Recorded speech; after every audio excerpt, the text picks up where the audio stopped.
इसी क्रम में आपका अगला प्रश्न है, वो इस प्रश्न में कहते हैं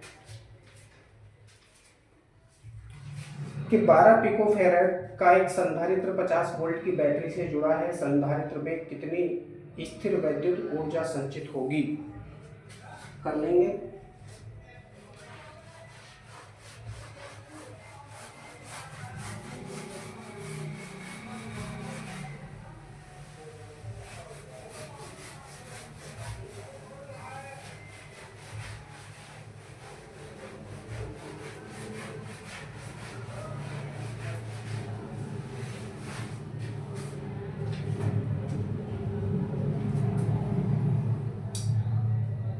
धारिता दे रखी है यहाँ पर 12 pico farad, C equal to 12 pico farad, farad बना लेंगे, हो जाएगा 12 गुणा 10 की पावर माइनस के 12 फैराड। आगे दे रखा है इन्होंने 50 वोल्ट, तो V इक्वल टू 50 वोल्ट।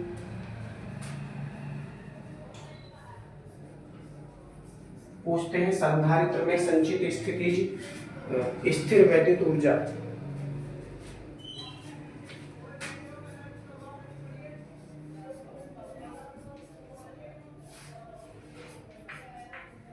संधारित्र में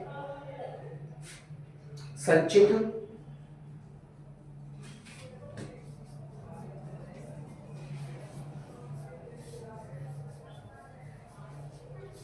स्थिर वैद्युत ऊर्जा, स्थिर वैद्युत ऊर्जा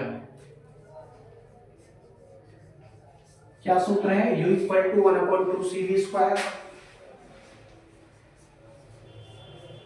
C की वैल्यू आपके पास कितनी है, 12 पिको फैराड,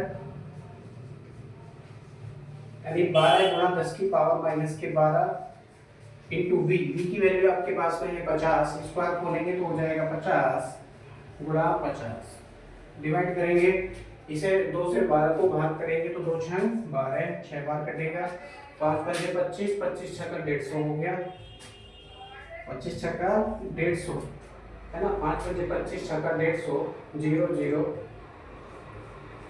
गुणा 10 की पावर माइनस के 12। आप यहाँ पर कम करेंगे पावर 1 2 3 4 पावर कम करेंगे, हो जाएगा 1.5 इंटू 10 की पावर माइनस के 8 जूल। ये आपका आंसर है। U इक्वल टू कितना हो जाएगा, 1.5 इंटू 10 की पावर माइनस के 8 जूल, यानी इतनी स्थिर वैद्युत ऊर्जा उस संधारित्र में संचित होगी। इसमें अगला प्रश्न है, वो इस प्रश्न में कहते हैं कि 200 वोल्ट सप्लाई से एक 600 पिको फैराड के संधारित्र को आवेशित किया जाता है, फिर इसको सप्लाई से वियोजित कर देते हैं, वियोजित का मतलब है हटा देते हैं, ठीक है, तथा एक अन्य 600 पिको फैराड वाले अनावेशित संधारित्र से जोड़ देते हैं। इस प्रक्रिया में कितनी ऊर्जा का ह्रास होगा। तो पहली कंडीशन में ऊर्जा ज्ञात करेंगे, फिर जोड़ने के पश्चात दूसरी कंडीशन में ऊर्जा ज्ञात करेंगे, कैलकुलेशन करेंगे और दोनों को घटा देंगे, ठीक है ना। तो जो भी आएगा वो हमको आंसर प्राप्त हो जाएगा।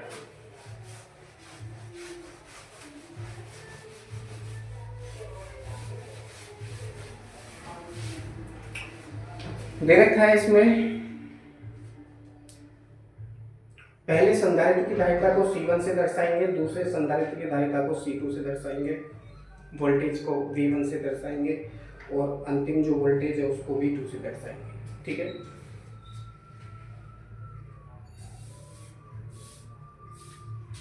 दे रखा है यहाँ पर 200 वोल्ट सप्लाई, तो V1 equal to 200 volt,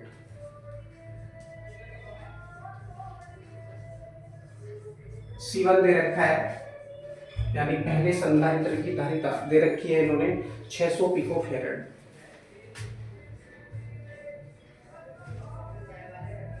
600 pico farad, इसको फैराड में बना लेंगे, हो जाएगा 600 गुणा 10 की पावर माइनस के 12 फैराड। आगे दे रखा है इन्होंने एक अन्य संधारित्र है 600 पिको फैराड धारिता है उसकी, यानी जो C2 है उसकी भी वैल्यू 600 पिकोफैरेड है, तो मैंने इसको किया C2 equal to C1 equal to 600 picofarad, no problem, ठीक है। तो प्रारंभिक ऊर्जा ज्ञात करेंगे, संधारित्र में संचित प्रारंभिक ऊर्जा या प्रथम संधारित्र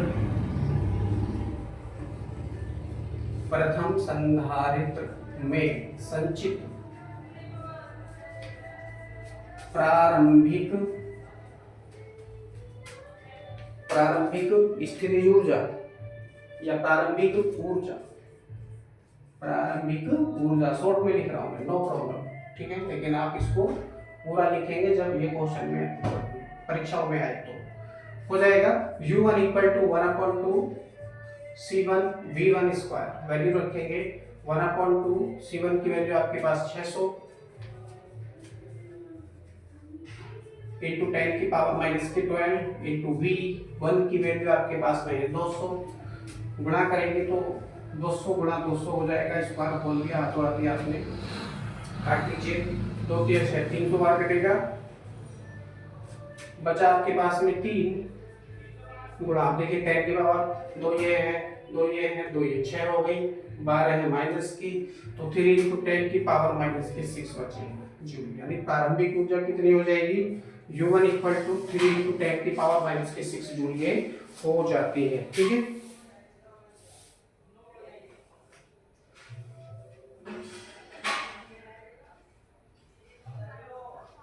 ये 2 भी है यहाँ पर, 2 2 नहीं 4 4 12 हो जाए, 12 गुणा 10 की पावर माइनस के 6, अब सही है। बाद में जो 2 2 थे उनकी हमने मल्टीप्लाई नहीं की, ऐसे ही लिख दिया, ठीक है। अब वो क्या कहते हैं, इसे पावर सप्लाई से हटा लिया जाता है। अब देखिए जब इसको पावर सप्लाई से हटा लिया जाएगा तो अंतिम वोल्टेज क्या होगा, 0 हो जाएगा, अंतिम वोल्टेज 0। एक अन्य संधारित्र है जो 600 पिकोफैरेड वाला ही है, उसको अनावश्यक संधारित्र से जोड़ देते हैं, इस प्रक्रिया में कितनी ऊर्जा का ह्रास होगा, तो लिखेंगे जब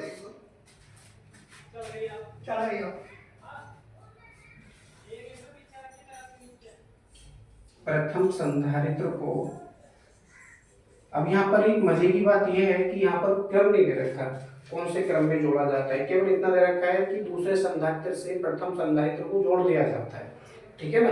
तो जोड़ने का मतलब ये नहीं है कि कौन सा क्रम यहाँ पर दे रखा है, लेकिन अपनी ओर से समांतर क्रम माना जाता है, ठीक है। जब प्रथम संधारित्र C1 को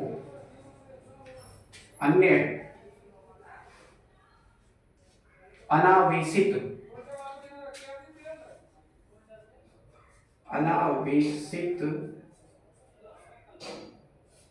संधारित्र से जोड़ा जाता है,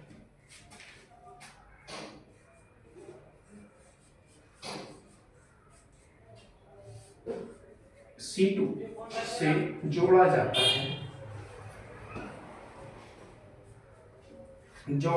जाता है, तब दोनों पर उभयनिष्ठ विभव, क्योंकि समांतर क्रम में जोड़ रहे हैं,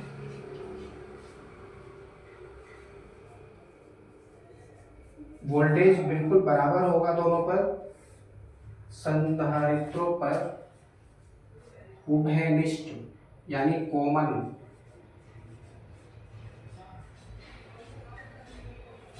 विभव,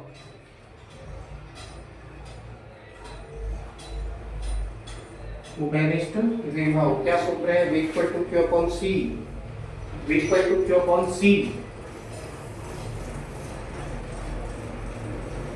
V equal to Q upon C। लेकिन दो संधारित्र हैं, दोनों में अलग अलग आवेश संचित होगा, तो लिखेंगे यहाँ पर Q1 प्लस Q2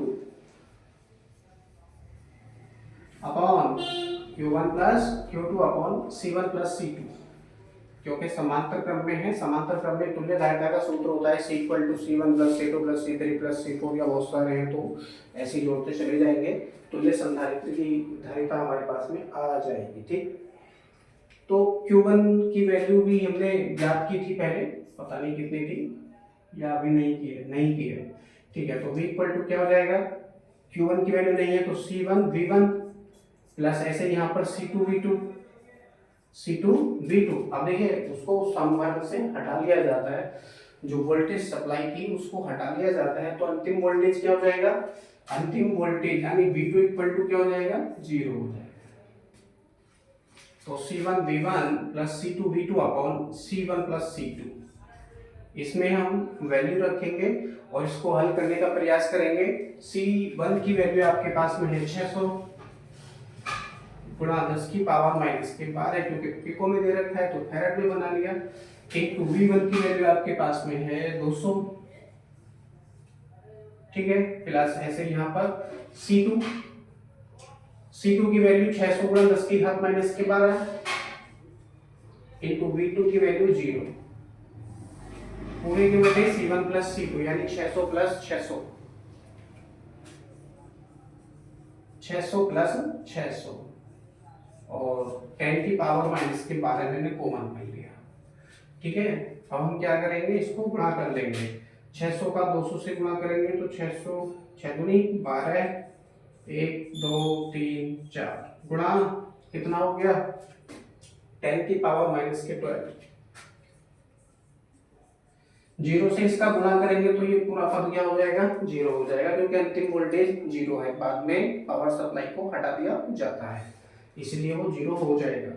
पूरे के बटे 600 कितना हो गया 1200 गुणा 10 की पावर माइनस के 12, 10 की पावर माइनस के 12, ठीक है जी। इतना ही ये प्राप्त होगा। -12 से -12 पावर खत्म, 1 2 ये भी खत्म, 12 से ये खत्म, कितना 100 तो वोल्टेज कितना आ जाएगा 100 वोल्ट आ जाएगा,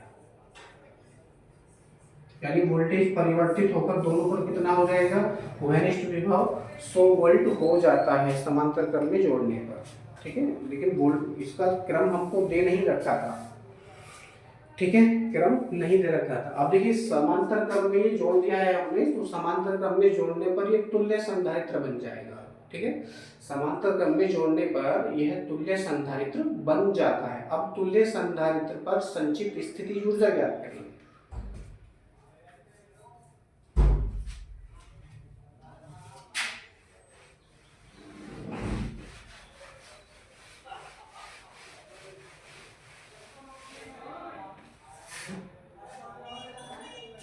ज्ञात करेंगे तुल्य संधारित्र, तुल्य का मतलब है C1 और C2 का योगफल,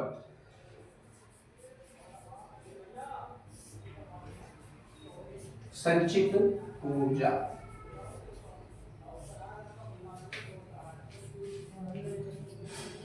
U2 करके आप इसको लिखेंगे, सूत्र है CV स्क्वायर,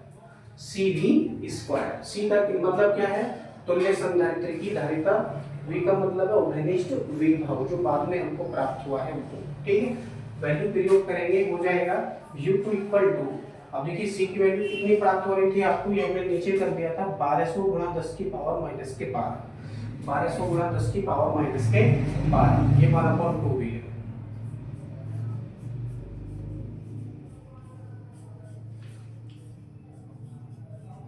इंटू V की वैल्यू आपके पास में है 100, तो क्या हो जाएगा 100 इंटू 100 हो जाएगा, स्क्वायर खोलते हैं हमने यहाँ तो आती, तो 100 इंटू 100 हो जाएगा, 2 से इसको काटेंगे 6 बार कटेगा, यानी 600 हो जाएगा ये। U इक्वल टू क्या हो जाएगा 600 गुणा, अब देखिए 1 2 3 4 जीरो लगाइए, 1 2 3 4 हो गया, इंटू 10 की पावर है माइनस के 12, या करके आप लिखेंगे U2 इक्वल टू, अब देखिए कितने जीरो कम होंगे, 1 2 3 4 5 6 जीरो कम होंगे, तो ये हो जाएगा 6 गुणा 10 की पावर माइनस के 12 6 जूल में। ये U2 की वैल्यू आपको प्राप्त हो चुकी है, ठीक है। नीचे U1 की वैल्यू आपके पास में है, U1 की वैल्यू कितनी आई थी 12 गुणा 10 की पावर माइनस के 6 आई थी, U2 की वैल्यू 6 गुणा 10 की घात माइनस के 6 आ रही है। अब ज्ञात कर लेंगे आप ऊर्जा हानि या ऊर्जा ह्रास,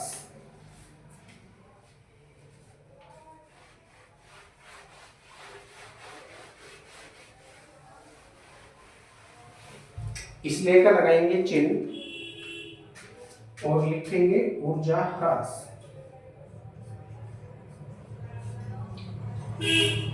ऊर्जा ह्रास कह लो या ऊर्जा हानि कह लो, बात एक है। Delta U equal to U1 minus U2, यानी प्रारंभिक ऊर्जा माइनस अंतिम ऊर्जा। कितनी कितनी वैल्यू, अब देखिए पावर तो माइनस के 6 है दोनों में, है ना, तो ये कॉमन कर लीजिए, हो जाएगा 12 माइनस के 6 और बाहर पावर में रहेगा माइनस के 6। 12 में से 6 गया तो कितना बचा, 6 बचेगा। डेल्टा यू इक्वल टू 6 गुणा 10 की पावर माइनस के 6 जूल, यही आपका आंसर है।